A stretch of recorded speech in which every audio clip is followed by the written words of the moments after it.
Sir IDP वालों ने मेरा रिजल्ट रिपीट कर दिया है। मैंने पहले भी एग्जाम दिया है, पहले भी मेरे 5.5 आए हैं और इस बार मैंने एग्जाम दिया है, इस बार भी मेरे 5.5 आए हैं।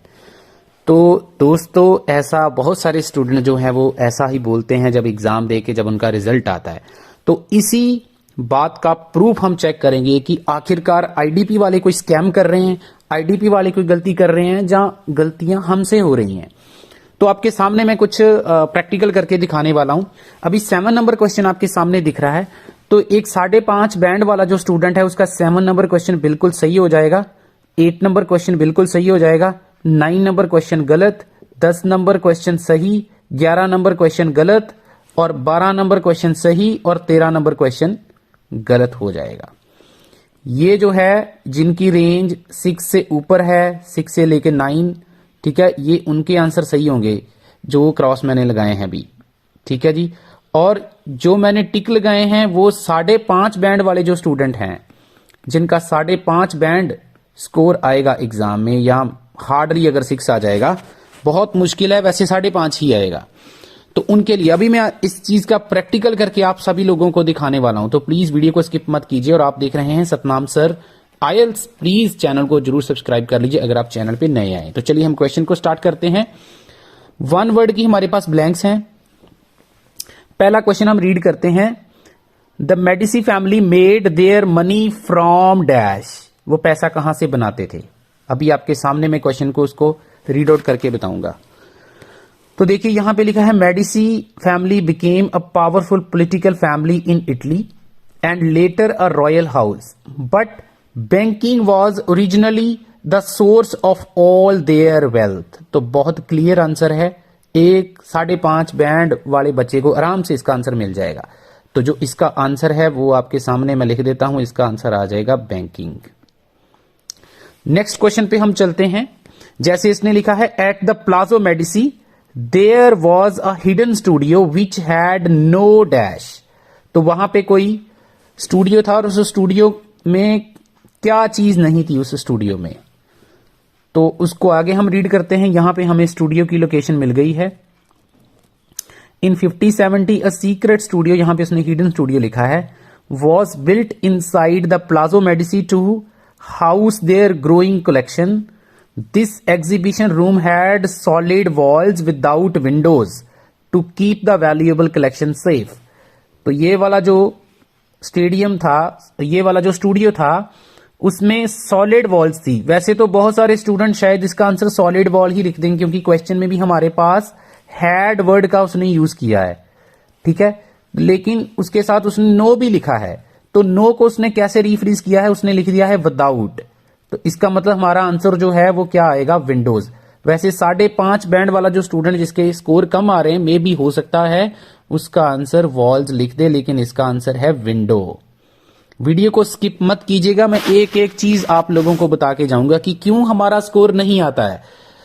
नेक्स्ट क्वेश्चन हम रीड करते हैं। Ole Worm made an important dash of a bird.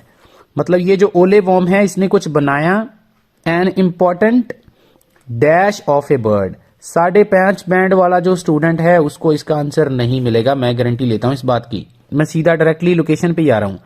ओले worms motivation was to point out when other researcher had made mistake, such as false claim that birds of paradise had no feet. He also owned a great oak, a species of bird that has now become extinct, and the illustration he produced of it has been of value to later scientists. यहां पे हमारी location है बस। अब मैं एक बारी question को दोबारा रीड आउट कर देता हूं।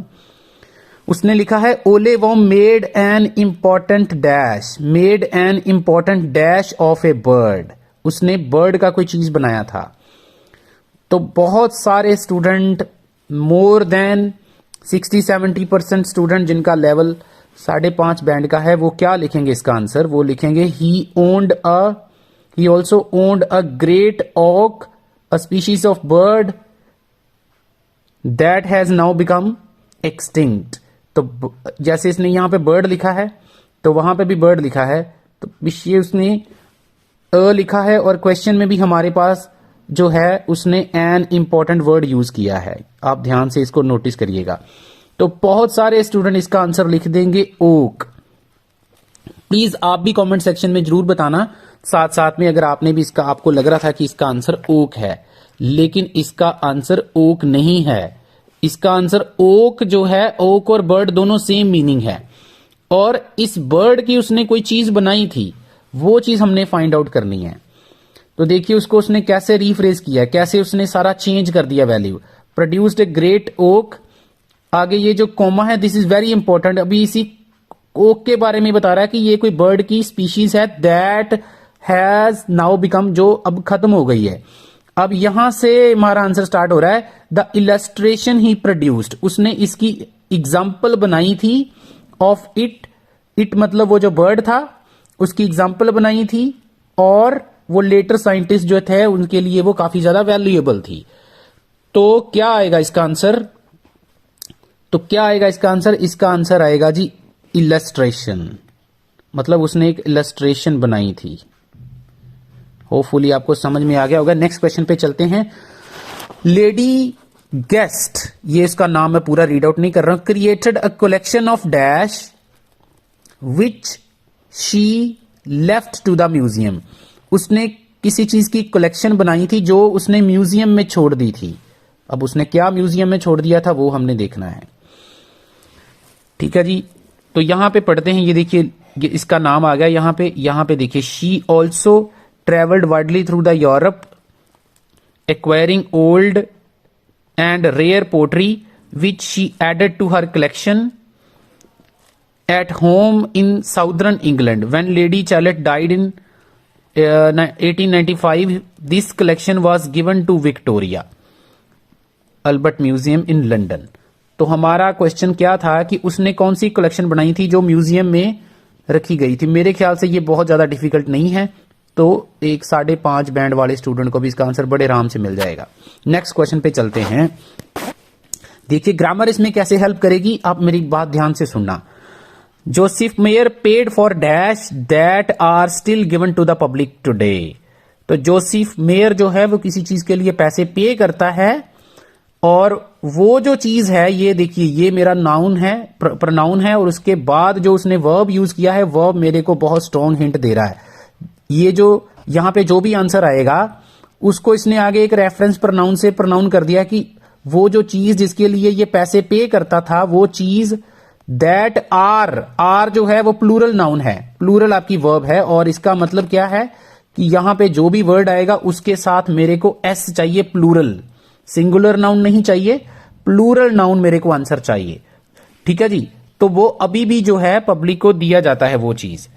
ठीक है जी, हम सीधा क्वेश्चन पे चलते, ज्यादा टाइम ही आपका वेस्ट नहीं करूंगा क्योंकि आप लोगों को लंबी वीडियोस देखने की आदत नहीं है। तो आगे हम पढ़ते हैं, यहां पे इसने क्या लिखा है। At the same time northern England wealthy goldsmith named, ये Joseph Mayer was building up enormous collection of artefacts particularly those dug up from the sites in his local area. His legacy, the Mayor Trust continues to fund public lectures in accordance with his wish.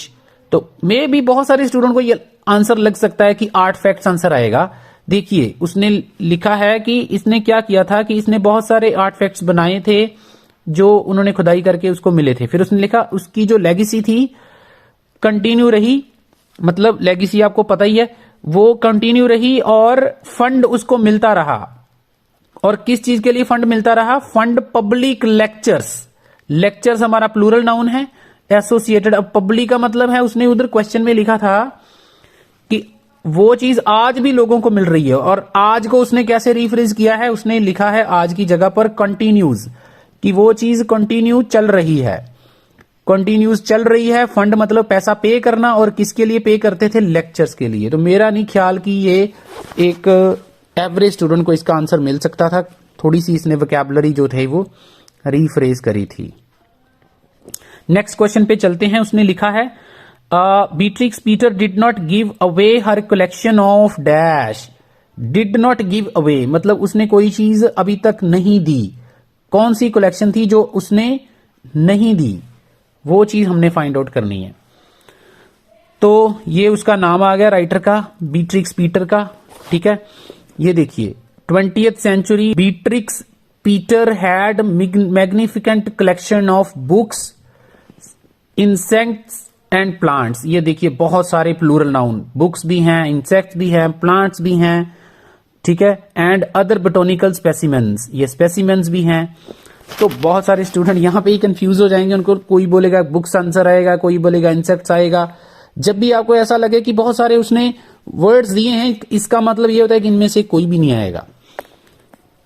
आगे उसने लिखा most of these were donated to London natural museum. बहुत सारे इनमें से जो पीछे उसने दिए हैं जैसे बुक्स, इंसेक्ट्स वगैरह, इनमें से बहुत सारे कह रहा है कि लंदन म्यूजियम को उसने डोनेट कर दिए थे। बट यहां पे हमारा आंसर स्टार्ट हो गया।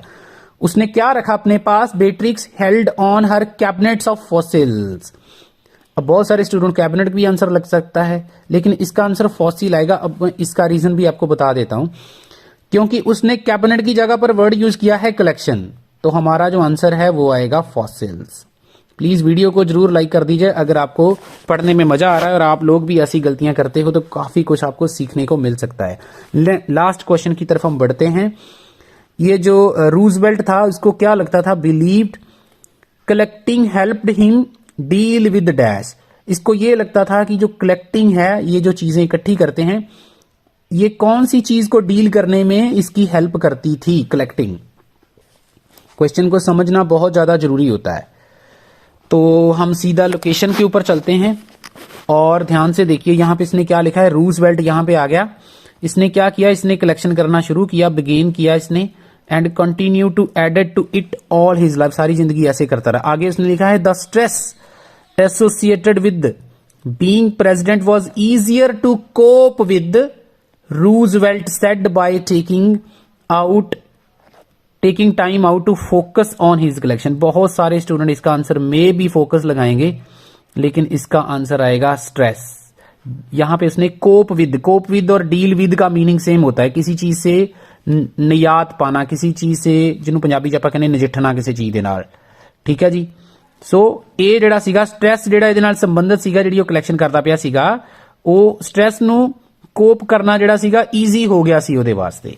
ਸੋ ਇਹਦਾ ਆਨਸਰ ਜਿਹੜਾ ਸੀਗਾ ਉਹ ਆਉਣਾ ਸੀਗਾ ਜੀ स्ट्रेस। ठीक है जी। सो होपफुली ਤੁਹਾਨੂੰ ਇਹ वाला।